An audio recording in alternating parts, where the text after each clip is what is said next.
Alright guys, well, I decided to prep this rod with another Texas rig plastic.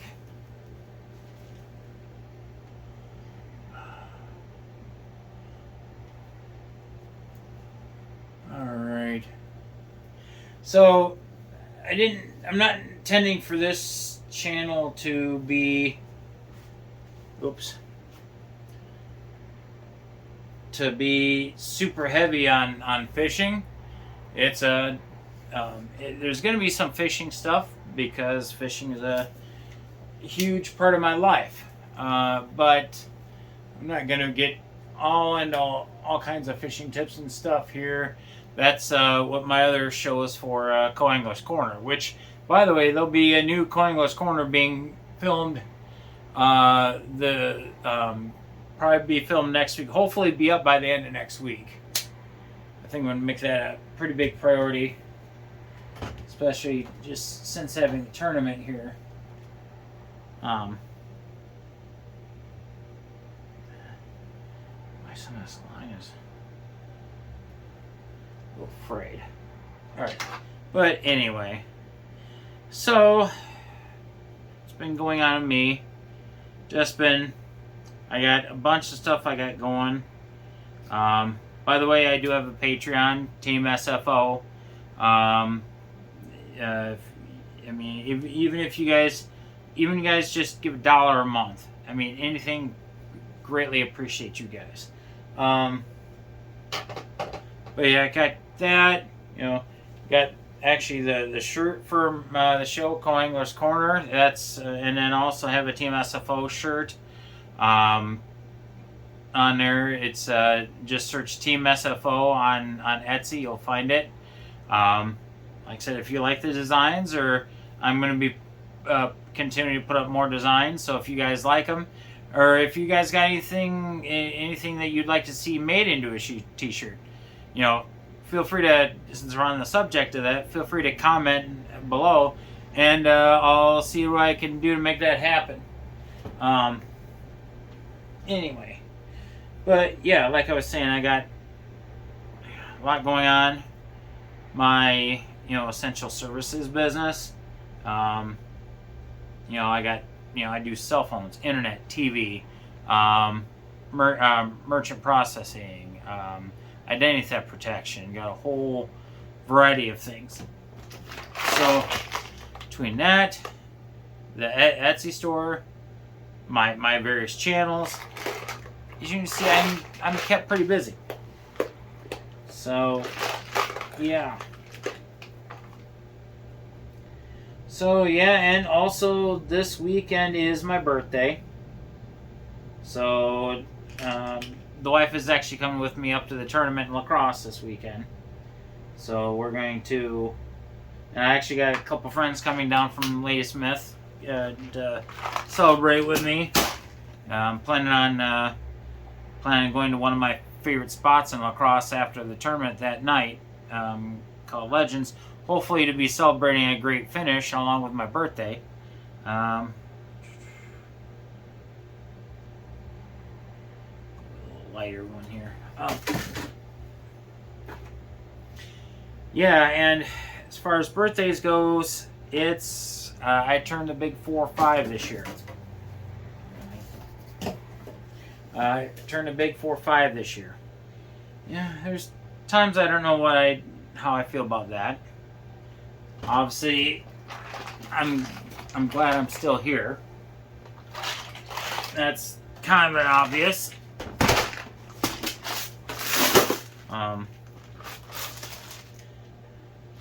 There's times I wish the things I know now, and I've actually just feel like I've learned over the last couple of years. There's a lot of times I wish I could go back in my 20s and redo a lot of things. Because, you hope to live life with no regrets. But at times, it just can't be helped. What did I drop? Oh, bead. Yeah, it just feels like it can't always be helped. But all you can do is just move forward.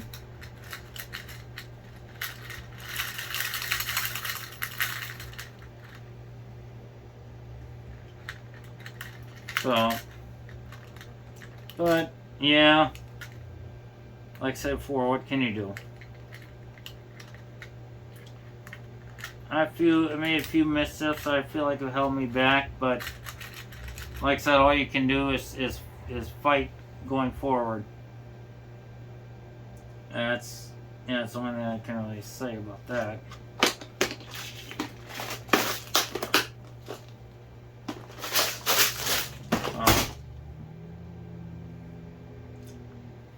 But yeah, the thing I can do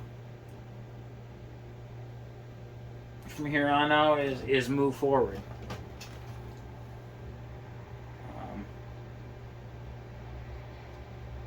Yeah.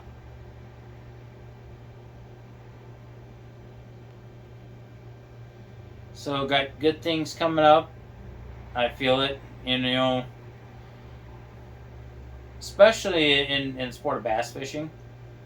Just I got thinking about this just a little bit this morning when I got settled in at my full-time job today. Excuse me.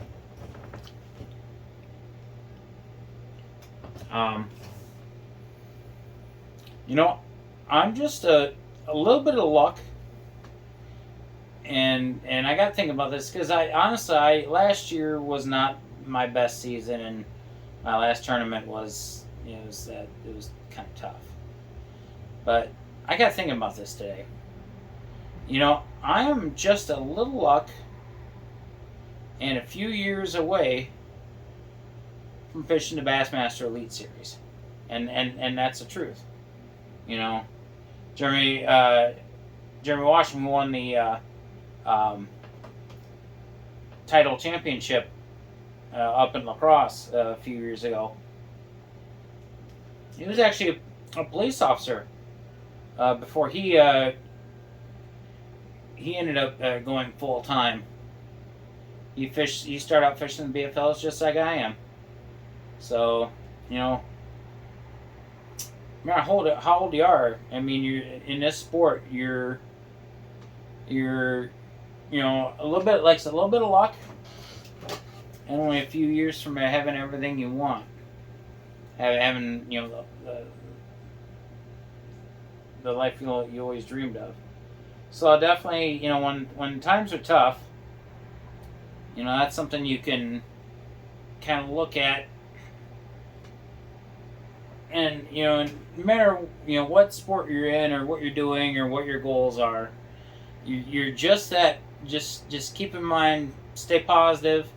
I'll tell you what, one of the guys I appreciate very highly is Gerald Swindle, because him and his wife Lulu, I see their posts all the time, and they're always so positive. I absolutely love it. I've met Gerald Swindle. He is definitely one of the great guys of the sport for sure. But yeah, if you search for him I know on Facebook and Instagram, you probably find him under G-Man. That's his that's his nickname. Gerald Swindle, one of the great guys of the sport. Obviously, if you're really follow and pursue the sport like I do, you definitely know who Gerald Swindle is. But yeah, sorry, I'm just getting things set on my reels here.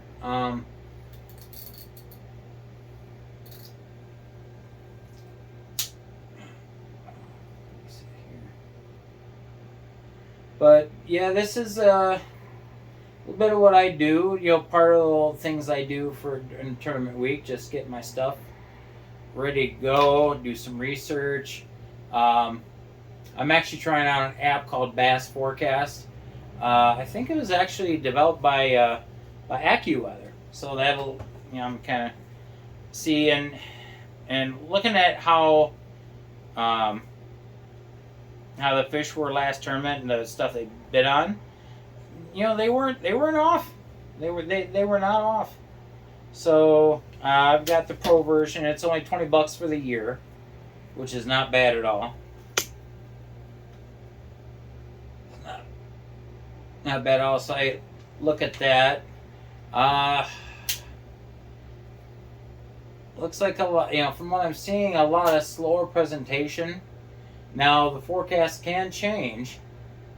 I'll have to check that before I, get out in the water Saturday morning. I'll probably check that again Friday night before I go to bed for a pre-tournament meeting. So how this works, I get up there. Well, actually, you used to have to wait until Thursday, but now it looks like from my tournament confirmation email I got from Major League Fishing, looks like you can do it Wednesday. So I'll probably be giving them a call tomorrow. Give them a call tomorrow, getting my check-in done, and then Friday night there's a pre-tournament meeting. They basically go over the rules and stuff, and they basically go over the rules and stuff, and then at the end of the meeting they text you with who your partner is going to be, who your, in my case, who my boater is going to be for the tournament. Then you call the guy and make your arrangements, figure out where you're going to meet and what time and stuff. My recommendation is always be early, simply because, and I prefer, and I like guys who are early too. So that way you've got time just to go through your equipment really quick, or like if you're a boater, just double check, make sure the drain plug's in, and make sure all your electronics are working, and just kind of go over your, just make sure you're really ready to go. It's definitely nice to have that time in the morning, even if you got to get up a little bit earlier. Even if you got to get up a little bit earlier, I definitely suggest doing that. It just makes life just that much. I feel it makes life a little bit easier. So come on now. And then it's really cool too, because of the BFLs being kind of basically a professional level tournament. They all the boats get together. They do a Star Spangled Banner and everything, and then they start calling numbers. And there's usually 3 or 4 flights, so they start them at not exactly the same time, because they call each number, and that's when you actually can leave to go to your whatever spot you're going to fish first. But each flight has a different, and there's so many guys per flight. Usually at least 20 boats a flight, I would say. Like first flight will usually check in like 2 o'clock, and the next one's 2:15, 2:30, 2:35, 2:45, 3 o'clock. Generally, that's how that usually works.